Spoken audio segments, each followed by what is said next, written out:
Hey, this is Luke with another Android Guys app review. I'm here with Scott. What's up, Luke? Not much. We got a game today, and it's an interesting one for us. It's one we've both played. Yeah. So go ahead, take it away. What do we got? So this, for me, is more of I would qualify it as a test drive kind of thing. Okay. I just installed it within the last 24 or so hours. Okay.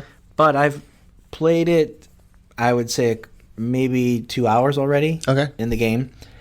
Disc Golf Rival. Yeah. It's if you're a fan of Frisbee golf, disc golf, this one was, I think, an ad that I saw. And I clicked on it to see what it was like and thought, well, I need to check out some apps this week. Let's do this one. Yeah. I like it, but I also kind of feel a little overwhelmed and a little constrained. Graphics are nice. Yeah. The gameplay is fun. The mechanics are nice. But this is one that also employs treasure chests that you have to unlock. And you can only have so many of them at one time. Yes. You can only be unlocking one at a time. Yes. So as you play, it'll let you earn trophies, but you can't earn any type of chests or any rewards. If you're full, yeah. If they're full. I also realized shortly after, I'd say maybe an hour, that I was like, I'm not actually going to play on any course. Yeah. I'm not going to walk through and do like a 9-hole course and kind of see how good I can get, or, it's just kind of a head-to-head thing. Yeah. So you will randomly play another player, which I'm led to believe are real players. It seems like it. And the names and things that I see look like they're generated kind of like mine. Yeah. And then you'll see ones that have full names where people probably tied it to their Facebook account. Right. But some of the things that these people do are wildly inaccurate and just completely like, there's no way. This game's throwing this for me so that I can win this round. Right. But as you approach the game, you basically you start out with some free or basic discs, and as you go, you can improve. Do you want your, you can unlock or increase better putters or something for launching. You can do things for long range, something. So you can unlock different discs. You can unlock or kind of increase them. I've seen already that can kind of power them up to where it adds more accuracy, or the guideline will show a little bit further how far that disc will bounce and roll. But essentially, you start out, you look at where the pole is, and you kind of figure out where you want to place the little target, and then all you have to do is like tap on the screen and pull back like you're doing like a slingshot. Yeah. And then if you've ever played any type of like golf game in the past, you have like an arrow that kind of moves back and forth for your accuracy. And if you hit it, it might say good shot, great, perfect. Yeah. I mean, it's a little repetitive to kind of do some of the same courses over and over. Sure. Because it's just one hole. Right. It isn't, but I did realize that I've, just unlocked the third one. So it changes and the terrain is different. So it kind of looks cool. But I like it so far.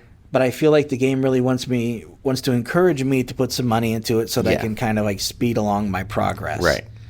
Is that something you found too? Yeah, I think that's what I found. I think it does a pretty good job of staying a free-to-play game if you want it to be.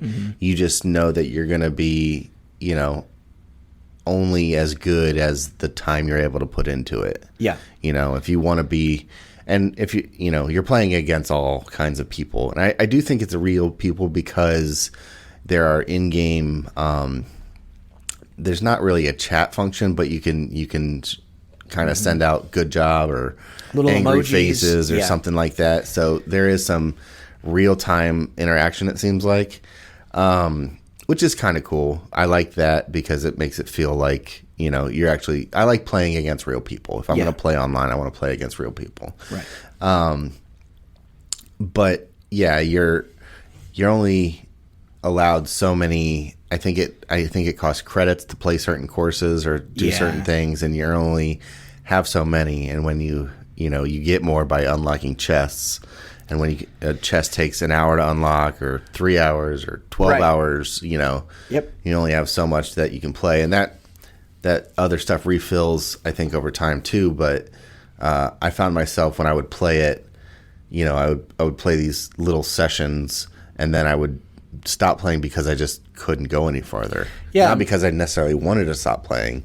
And I think that's where it comes into, like, they have it timed out, so you want to spend money to keep playing. Yeah. Which, good on them, but also bad on them. It's tough to have it show these 4 chests, and I can only be actively unlocking one of them. Right. And it shows how long it's going to be. 7 hours, 52 minutes. Right. I can come back and it'll give me whatever is inside. Right.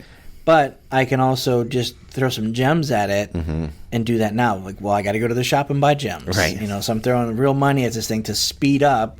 Something want to kind of, instinctively you're like, well, we got to get these chests out of here. I got to open them up, and I can play more. This thing says it's guaranteed to have 2 rare inside. Yeah. Like, I don't even know what rare discs are at this point. It is nice. Time wasting game. Yeah. It is, like you said, if it's, you know what you're getting, you don't. I think it'll be easy to resist the urge to put money into it. Yeah. But I do feel like the game is thirsty with attempts to do that. And it's filthy with notifications. Oh my gosh, so many notifications. Just this morning, I woke up and I had 3 separate notifications.